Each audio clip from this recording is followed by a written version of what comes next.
The entire office was laughing when Malik Dorsey walked out carrying a cardboard box filled with everything he owned at work. His desk plant was pressed against his chest, a framed picture of his little daughter sat crookedly beneath his arm, and the eyes of 20 employees followed him as if he were entertainment.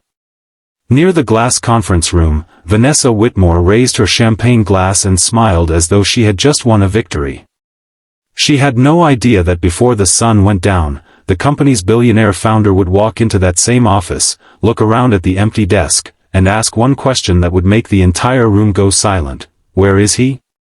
Before we continue, if you believe kindness, dignity, and second chances still matter, please like this video, share it with someone who needs to hear this story, leave a comment, and subscribe to Heartline Stories. Malik had never expected sympathy. He had learned early in life that being a single father meant carrying responsibilities that nobody else could see. Every morning, before the city was fully awake, he packed a small lunch for his 8-year-old daughter, Amara, checked that her school uniform was clean, and quietly slipped out of their little apartment before sunrise. He worked as a logistics coordinator at Whitmore Dynamics, a company whose polished glass walls and expensive furniture seemed to belong to another world.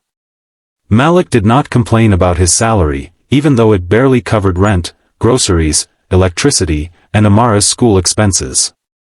He was proud of honest work. He was proud that his daughter never had to wonder whether her father would show up. No matter how exhausted he became, he showed up. For nearly 4 years, Malik had been one of the most dependable people in the building. He stayed late when shipments were delayed, fixed mistakes others had made, and often helped younger employees understand complicated systems. But none of that mattered to Vanessa Whitmore, the ambitious regional director who believed appearances were everything. Vanessa had inherited her position through connections and spent most of her time making sure everyone knew how important she was. Malik, meanwhile, arrived every morning in the same faded blue shirt, carried an inexpensive lunch bag, and sometimes rushed out exactly at 5 because he needed to pick up Amara from the after-school program.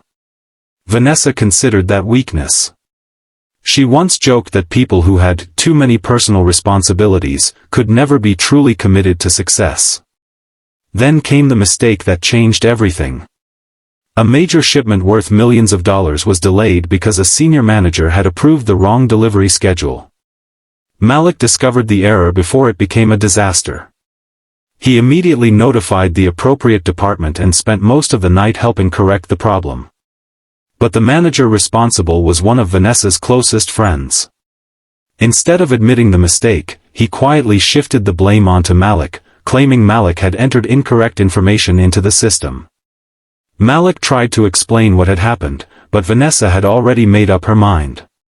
She called him into a conference room the following morning, surrounded by several senior employees, and told him his employment was terminated for poor performance and lack of commitment. Malik stood there stunned. He thought about Amara's school fees. He thought about the rent notice sitting on his kitchen counter.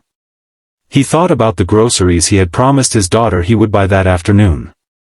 But he did not beg. He simply nodded, thanked them for the opportunity, and walked back to his desk.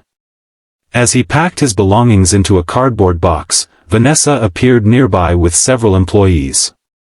Someone opened a bottle of champagne, and laughter filled the office. Vanessa raised her glass and congratulated everyone on moving forward without unnecessary baggage. Malik heard every word. He lowered his eyes, took one slow breath, and carried his box toward the elevator. Outside, the afternoon sun was bright and warm, completely indifferent to what had happened inside. Malik sat on a bench across the street and stared at his phone. There were 3 missed calls from Amara's school. His heart sank. He called back and learned that his daughter had been waiting for him. When he finally reached the school, Amara ran toward him with a smile, then noticed the cardboard box in his arms. She asked if he had been promoted. Malik forced a smile and told her that something unexpected had happened at work. Amara looked at him for a moment before taking his hand. She did not ask for details. She simply said that maybe this meant he would have more time to be with her. Those innocent words nearly broke him.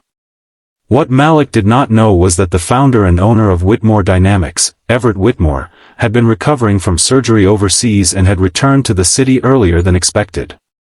Everett was known for being distant, but he had built the company from nothing and remembered exactly what it felt like to lose everything. When he entered the headquarters that afternoon, employees straightened their jackets and hurried to greet him. He walked through the lobby, smiling politely, until he reached the operations floor. Then he stopped. Malik's desk was empty. Everett looked at the schedule on the wall, then at the employees standing nervously nearby. He asked where Malik was. Vanessa proudly explained that she had finally fired him because he was unreliable. Everett's expression changed immediately. He asked what Malik had done. Vanessa mentioned the delayed shipment. Everett requested the incident report. Within minutes, the room became silent as he read the documentation. Everett knew something the others did not. The shipment had been one of the most closely monitored contracts in the company, and the digital records showed Malik had identified the error nearly 8 hours before the problem became public. Everett checked the security logs, the email trail, and the original approval records. The truth was undeniable. Malik had not caused the failure. He had prevented it from becoming far worse. Everett walked into Vanessa's office and placed the report on her desk. He told her that leadership was not about finding the easiest person to blame. It was about protecting the people who did the right thing when nobody was watching. Vanessa's confidence disappeared.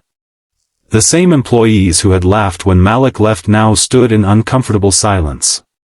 Everett then asked for Malik's address and immediately drove across the city. He found Malik that evening sitting at a small kitchen table, helping Amara with her homework. The apartment was modest, the lights were dim, and Malik looked exhausted. Everett did not begin with excuses. He apologized. He told Malik the truth had been uncovered and that the company had failed him. He offered Malik his job back, but Malik hesitated. He did not want revenge. He wanted respect. Everett understood.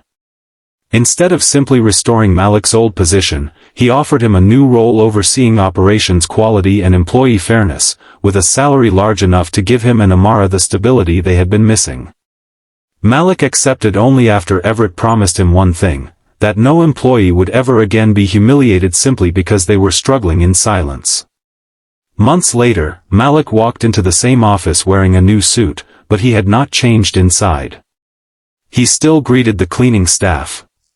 He still helped young employees. And every afternoon, he still left on time when he needed to pick up Amara.